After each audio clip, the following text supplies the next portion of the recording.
I'm thankful that people like Musumala Umaru, Wilma Aguela, the CEO of Wilbahi Investments, who's on the cutting edge of Nigeria's agriculture sector, Nasir Yamama, the CEO of Verdant Agritech, who provides credit facilities and access to markets and real-time weather information to Nigerian farmers using mobile phones. Temitope Aroge, I don't know if he's in this room today, who's the CEO of, or rather he's a young medical doctor who jettisoned the medical profession and today is the CEO of a thriving multi-million-dollar cassava processing factory. Richard Mark Imbaram, who's right in front of me over here, the CEO of Agro Nigeria, who again abandoned a profession in the law practice and today is headlong into the agricultural space. Hawa Bello from Adamawa State, who is the CEO of Madame Coquette and Fuller Farms. I attended the London Fashion Week a few years ago and there was her work on display. I purchased some of her goods for my wife. You can put them next to a Gucci bag, they stand side by side. That is how good she is. But don't get me wrong, it's not just about agriculture. Nigerians are doing amazing things in other arenas. In the media space, Mo Abudu, the CEO of Ebony Life TV and Ebony Life Films, has been described by The Hollywood Reporter as one of the most influential and most powerful women in global media. In music, Davido, P-Square, Wizkid, Don Jazzy, they need no introductions. In fact, go to any mall anywhere in the world. I was in Italy and in Holland recently, and I was amazed at how much Nigerian music was being played in multiple arenas, on radio stations, on cruise ships. In the entertainment world, Genevieve Inaji, Omotola Omonioboli, Osita Iheme, Ramzeno, and a host of others have firmly entrenched Nigeria in the consciousness of millions of movie audiences around the world. I'll never forget being in Tanzania about 15, 20 years ago. The sun rises at a particular time of the year, 3 o'clock in the morning. So I got up to go for my morning jog. 3 o'clock in the morning. These guys, they don't play. The stores selling video cassettes at the time, not DVDs, were open. So out of curiosity, 3:30 in the morning, I decided, okay, let me go in and see what's happening here.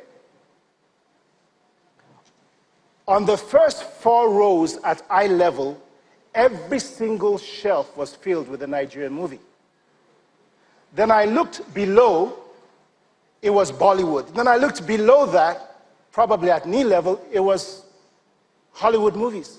So out of curiosity, I said to the young man, I said, well, excuse me, you speak Swahili here, most of you don't speak English. How do you follow these Nigerian movies? Are they this popular? Of course they had to be if they were at eye level. He says, don't worry, we understand.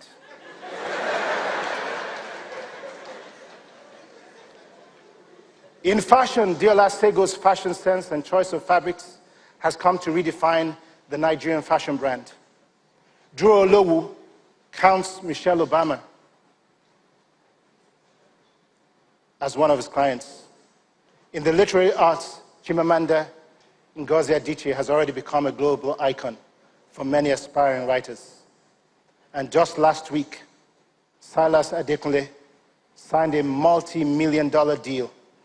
This 26-year-old founder and CEO of Reach Robotics is considered to be one of the world's most brilliant robotic engineers. And somebody's going to tell me that Nigeria isn't working. It's time to change the lens by which we see what is going on around us.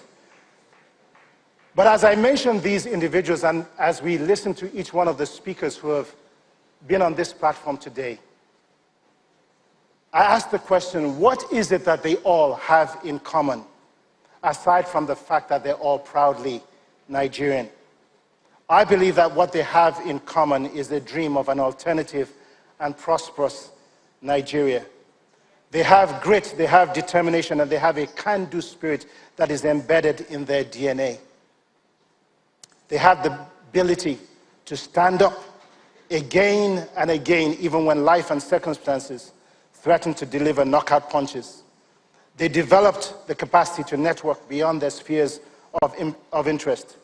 And in spite of challenges, they resolutely refuse to buy into a false narrative about Nigeria. In short, Many of them dance to a different beat and to a different rhythm.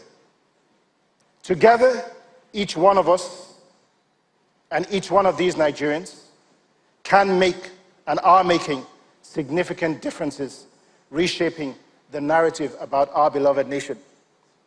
It is this growing tribe of young and younger Nigerians and millions of others who are still unsung who give me hope in the future of our nation. So let me ask, as we get ready to close this session and move forward, whose report will you believe?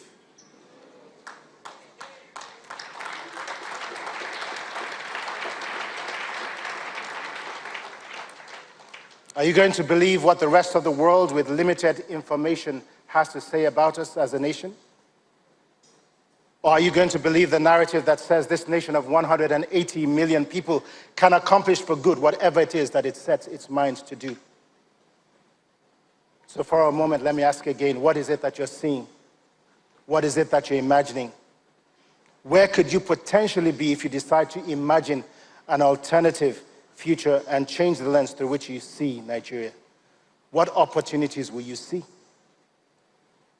The fact of the matter is that every challenge is a platform to take advantage of and an opportunity that someone else is not paying attention to.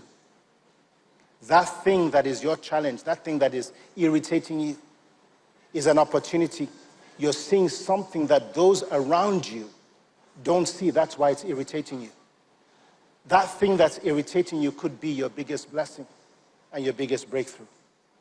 Today, the world of media provides many opportunities. Thanks to the democratization of technology, equipment is very cheap. When I started my career, an editing equipment, the CMX editing equipment, which was a huge board, some of the editing equipment we used in those days could fill half of a room, but they cost about $650,000 US at the time. What that meant was that many of us could not tell our stories because the equipment was so expensive. Well, a fully loaded laptop today at $1,000 with the necessary software is 6,000 or 600 times cheaper, but 10,000 times more powerful than what we had a number of years ago. Thanks to this digital revolution, content producers in Nigeria, and forgive me for naming names, now bypass NTA and state stations as distributors or broadcasters and instead market their own content via global digital platforms such as DSTV, Netflix, and Iroko TV, just to mention a few. And while I'm still on that topic, I would like to say that we need to really begin to look at how we fund and how state television stations and even NTA operates as a business. The industry has changed. The ground underneath us has shifted. The days when you expect young, hardworking, creative Nigerians to pay you for the privilege of airing their hard-earned intellectual property, those days are over. It is time for change.